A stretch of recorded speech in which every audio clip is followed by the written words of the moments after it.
Sometimes it's a little bit delayed too, like when you...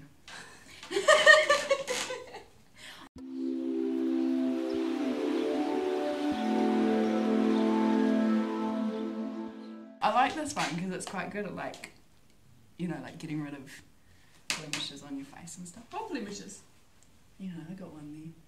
You said I have blemishes. Yeah. Hey guys! Hi! It's Melissa from Kiwibanana here, and I'm with Emma. Hi. And we're going to have a wee chat with you guys today. So, we might as well, you can introduce yourself if you want. Hi Emma! I've known Melissa for about 5 months now maybe, because we both live in Christchurch, New Zealand, and we met via Facebook, Instagram, just social media stuff. Yes. Yeah. And yeah, so been hanging out quite a bit since then. Yeah. And we just want to have a talk about things like the Thai Fruit Fest, because I went there this year, and veganism and just random things. Yeah. So first question I was going to ask you, how did you find veganism? How did I find veganism? Well, I guess I had stomach problems for years and years and years, and I was constantly looking into food and things I could do to solve that. And then, which was a bit separate to how I actually found it, because one night I was on Facebook just before bed, and I kept waking up too early, too many days in a row, so I was trying to like stay up a wee bit later. So scrolling through Facebook, and I came across Earthlings. And I just thought, oh, I'll just watch this for 10 minutes just to waste some time. Started watching it, like, bawled my eyes out and was like, I could not eat meat again. I just couldn't. But I was really worried because at the time my diet revolved quite a bit around meat, because for health reasons, because as you know, a lot of people with health problems, like gut problems, say cut out carbs and eat lots of meat and stuff. So I was doing that thinking that was the best thing. And then, so after I found Earthlings, the next day I like looked into it heaps and heaps and found people like Sasha from Rice and Raw and Freelee, and realised that you can thrive on a vegan diet and actually can heal all these problems that I'd been having for ages. So yeah, and then I was just like, sold.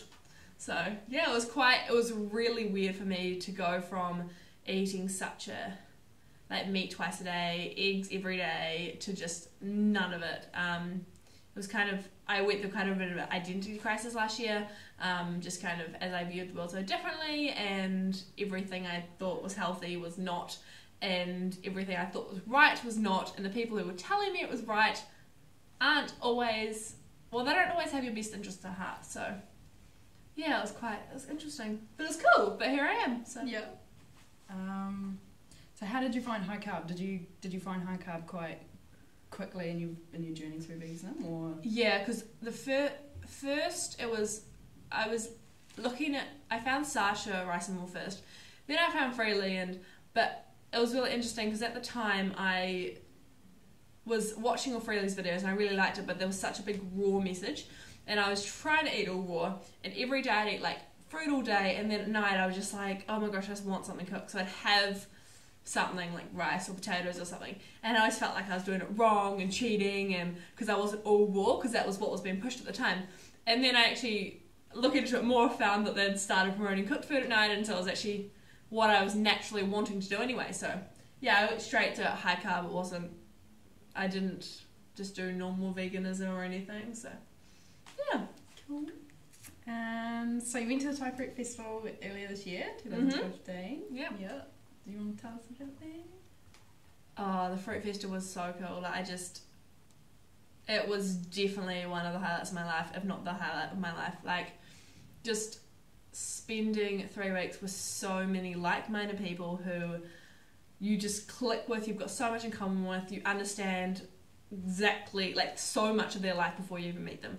And it was just such a good festival, because it was, you could do what you want, you go to what you want, you get out of it what you want to. Like the Q&As were so helpful, like Harley and Freelee, they're just so completely raw and honest, and they just don't care, they just tell you how it is, and I think that's just the best way to do it. Like, so many of these people on social media just fluff around and, you know, tell you what you want to hear, and it's just like, you're never going to grow if you're not being like told the truth straight up, and if you're not like, unicorns they and just don't do rainbows. the whole victim mindset.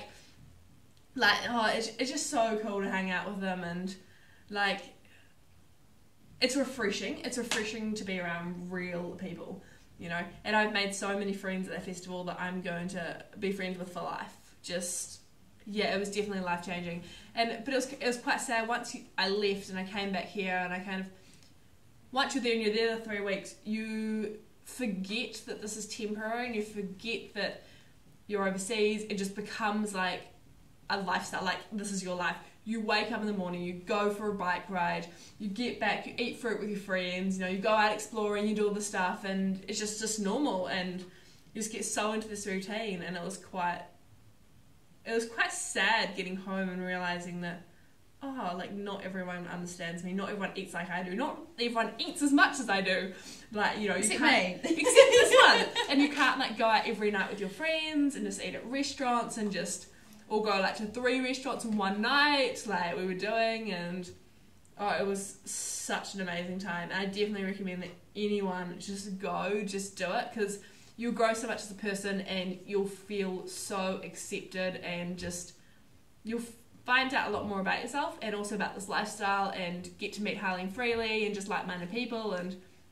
I couldn't praise it enough. Like, definitely, yeah, go. Cheers to go. Yeah, I will, except they keep having them on when my semester exams are on, so I won't be able to go to next year's one either, but I'm going to go to the Thai Fruit Festival. No. It's alright, when I graduate and that, I'll be able to go. I will definitely, it's on the to-do list. Yeah. But I will go to the Thai Winter Fruit Fest, which is run by a different group of people, and I think the vibe might be a little bit different, but at least there'll still be lots of fruit. Like, that's and you get to experience Thai, I did. Chiang Mai, yeah. Yeah.